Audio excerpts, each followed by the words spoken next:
Summer has always been a season of joy, warmth, and adventure. The days are longer, the sun shines brighter, and the air is filled with the laughter of friends and the chirping of birds.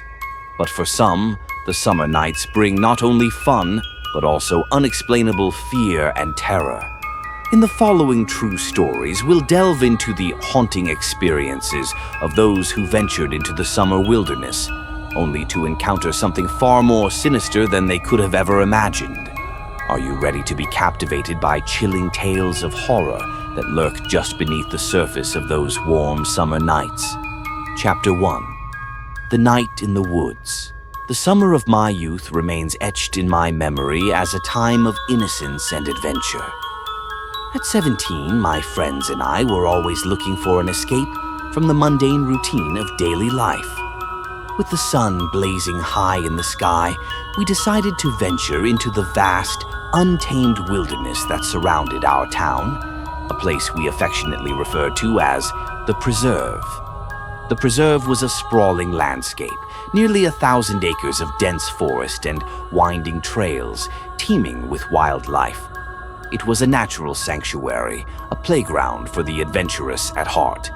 Camping was technically forbidden, but we believed ourselves too clever to be caught. Armed with our camping gear, a few drinks, and a sense of reckless bravado, we plunged into the depths of the woods, our laughter echoing through the trees. As night fell, we found a small clearing illuminated by the glow of the moon. It was an idyllic spot to set up our tent and gather around a fire. Chuck, the camping aficionado of our group, took charge, displaying a remarkable array of skills and knowledge that could have rivaled any seasoned Boy Scout. Jackson, on the other hand, was our designated drink supplier, ensuring that our spirits stayed high as we drank and laughed the night away. With the fire crackling, the atmosphere felt perfect. The gentle summer breeze rustled the leaves above, creating a soothing symphony that complemented our chatter and music. It was a scene of camaraderie and youthful exuberance, until a deafening whistle sliced through the tranquil night, sending chills down our spines. The whistle was unlike anything we had ever heard before. It was loud yet distant, a haunting sound that seemed to echo from the depths of the forest. Jackson quickly shut off the music, and we exchanged fearful glances, our laughter replaced by an unsettling silence. What was that noise? Our hearts raced as we strained to hear any further sounds, but the woods fell eerily quiet, as if the very earth had held its breath. Chuck suggested we pack up and leave, but fear rooted us to the spot. None of us wanted to encounter whatever had made that whistle. Staying put felt wrong, but so did venturing into the dark unknown. In our indecision, we settled on remaining by the fire, hoping the warmth would provide some semblance of safety. Time passed, and we attempted to resume our conversation in hushed tones. Then, without warning, a small object flew over Jackson's shoulder, landing in the fire with a loud pop. It was a firecracker, and the sudden explosion sent us into a panic. I screamed, and Chuck shot out of his chair, sprinting into the woods. Jackson and I scrambled after him, adrenaline coursing through our veins. We ran through the darkness, fueled by fear, until we reached a clearing where Chuck finally stopped to catch his breath. My heart raced as I turned to look back, half expecting to see someone pursuing us. Thankfully, the darkness remained still and silent, but the sense of dread lingered.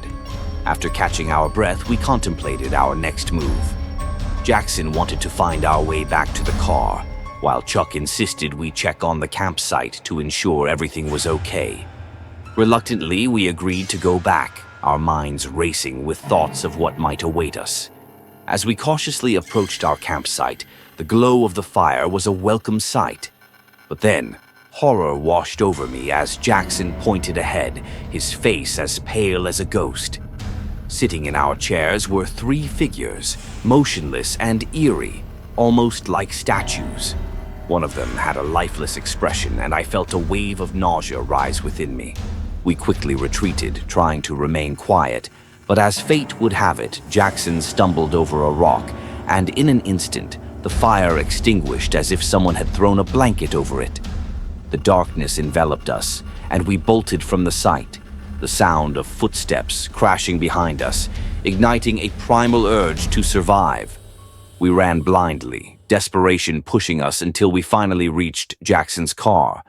The drive home was a silent testament to the horror we had experienced. None of us spoke. The weight of the night hung heavy in the air. The following day, Chuck insisted we return to the campsite to retrieve his belongings, while Jackson adamantly refused. I agreed to accompany Chuck, but what we discovered at the campsite left us both shaken. Upon our return, the site looked mostly untouched, but the foul stench emanating from Chuck's tent soon revealed the sinister truth. A dead, rotting rat lay inside, a sickening reminder of the night's terror. I could hardly process the implications. Had something been watching us, waiting in the dark? From that day forward, I vowed never to return to the preserve. The woods, once a sanctuary, had morphed into a place of fear and uncertainty, forever tainted by our horrifying encounter. Chapter 2. A stalker in the nightlife had its challenges, and as a 24-year-old living with my parents, I often found solace in fitness. It was my escape from the daily stresses of family life, and I often sought refuge in a nearby park with a workout facility. The park was a serene escape during the summer months, particularly at night when it was empty and quiet. One evening, feeling the weight of familial discord, I slipped out of the house to work out. The warm, humid air wrapped around me as I drove to the park, ready to relieve the tension of the day. As I arrived, the parking lot was empty, a stark contrast to the busyness of daytime. The stillness felt inviting, and I looked forward to my workout under the stars. After a few sets on the pull-up bar, I noticed a strange presence nearby. An inexplicable urge compelled me to turn around, and to my shock, I found a tall, disheveled man standing mere inches away from me. Panic surged through my body as I screamed and jumped back, his laughter cutting through the air.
The man from the park.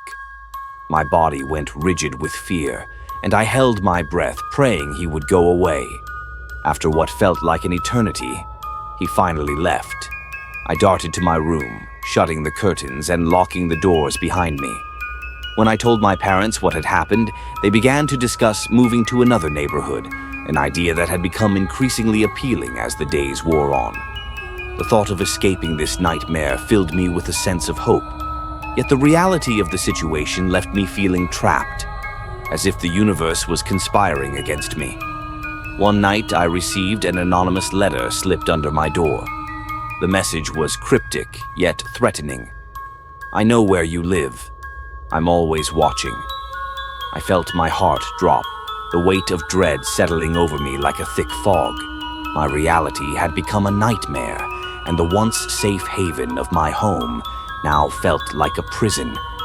My parents decided it was time to take action, enlisting the help of the police once more. They patrolled our neighborhood, and I found solace in their presence. However, the feeling of safety was fleeting. The man continued to stalk me, always appearing at the most unexpected times, a ghost haunting my every move. Chapter 3. The House Party Gone Wrong. Summer parties are a rite of passage for many teenagers, a time to let loose and enjoy the carefree days.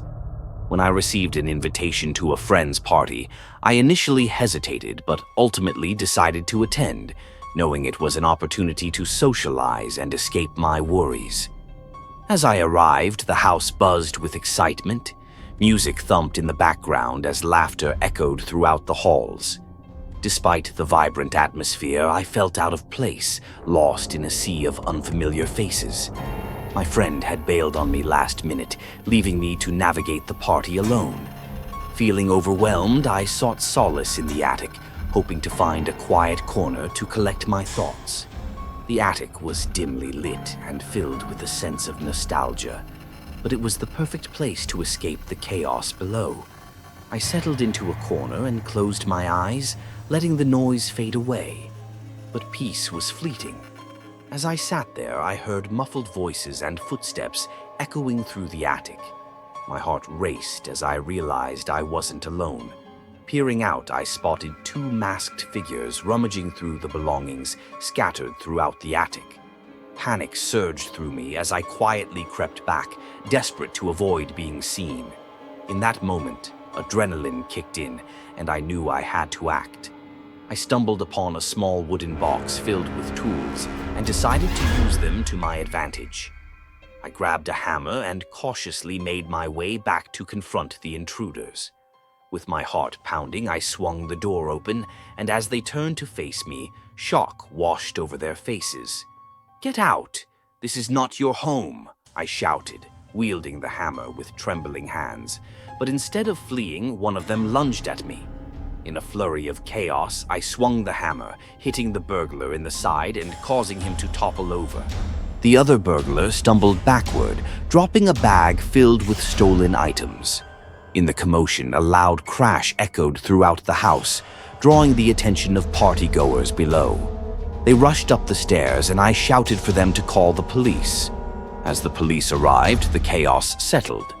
One burglar was apprehended, but his partner managed to escape into the night. My heart raced as the officers questioned me, the weight of what had transpired crashing over me like a tidal wave. The night that began as a celebration turned into a harrowing ordeal, and the aftermath left me shaken. In the days that followed, I struggled to shake off the trauma of that night. The host's family received threats and menacing letters, making it clear that the burglars had not given up easily. I couldn't shake the feeling of being watched, of knowing that I had become a target simply by being in the wrong place at the wrong time. Each of these stories illustrates the darker side of summer, revealing the hidden fears that lurk in the shadows. What once represented freedom and fun transformed into a reality riddled with terror. These chilling accounts remind us that the summer nights, while beautiful, can also hide nightmares waiting to emerge. As we venture out into the world, let us remain vigilant, for we never truly know what darkness lies just beyond the light. As the warmth of summer lingers, we must remember to embrace not just the light, but also the shadows that accompany it. The thrill of adventure can sometimes lead us into the unknown, and it's crucial to remain aware of our surroundings. Through these tales of terror, may we find a deeper appreciation for the safety and security we often take for granted. So, as you bask in the summer sun, be cautious when the night falls, because you never know what lurks in the darkness. Thank you for watching today's story. I hope these chilling experiences have made you reflect on fears and trust in life. If you enjoyed this video, don't forget to hit the like button and share your thoughts in the comments below. Be sure to subscribe to my YouTube channel so you don't miss out on more engaging stories and interesting content in the future. Thank you for your support, and I look forward to seeing you in the next video.